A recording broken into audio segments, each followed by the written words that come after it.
Shavua Tov, nouvelle paracha, parachat Mishpatim. Au début de cette paracha, on rapporte un enseignement fascinant.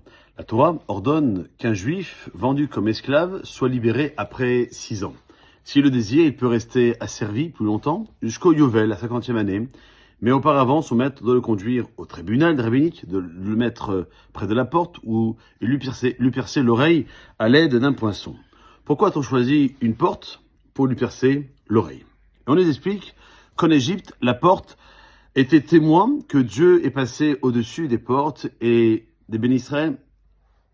Il a dit, les Bénis Israël sont mes serviteurs exclusifs.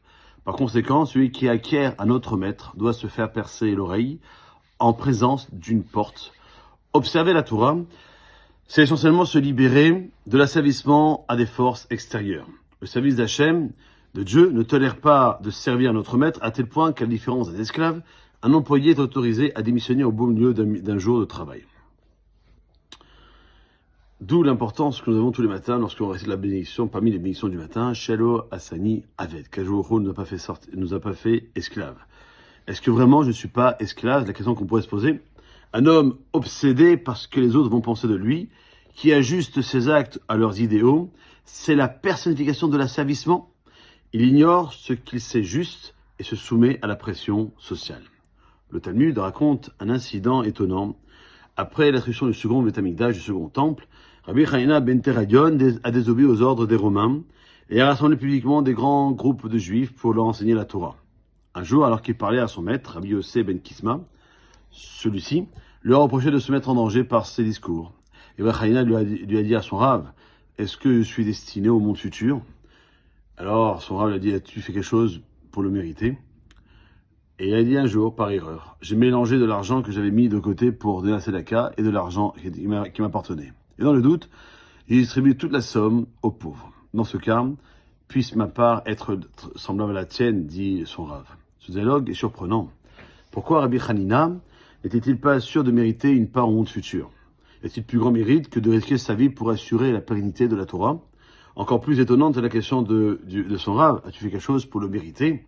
Rabbi Hanina pouvait-il faire plus qu'il avait accompli jusque-là? L'explication de ce dialogue se trouve dans les propos d'un Rav, Rabbi Bachanou Bechaye Ben Pakuda, qui a écrit un livre qui s'appelle Chavot HaLevavot, les devoirs des cœurs, qui dit la chose suivante. Il se peut que tous les actes d'un homme aient été dictés par le qu'en dira-t-on. Personne ne peut être certain qu'à ses plus grandes actions ne se soit mêlée la pensée à présent, ils penseront du bien de moi.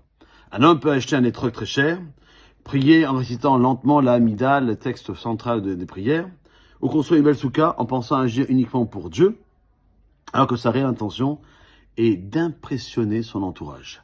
Seul un petit acte qui n'est pas connu des hommes, et peut être moins impressionnant que d'autres plus spectaculaires, peut constituer le véritable indicateur du niveau spirituel d'une personne. Alors, sachons ne pas se conformer et faire en sorte que nous devons être des esclaves, mais pas de forces extérieures, de personnes, mais uniquement, et c'est déjà une grande bracha, c'est celui d'être à Kadosh Baruch Hu. Passez une bonne journée.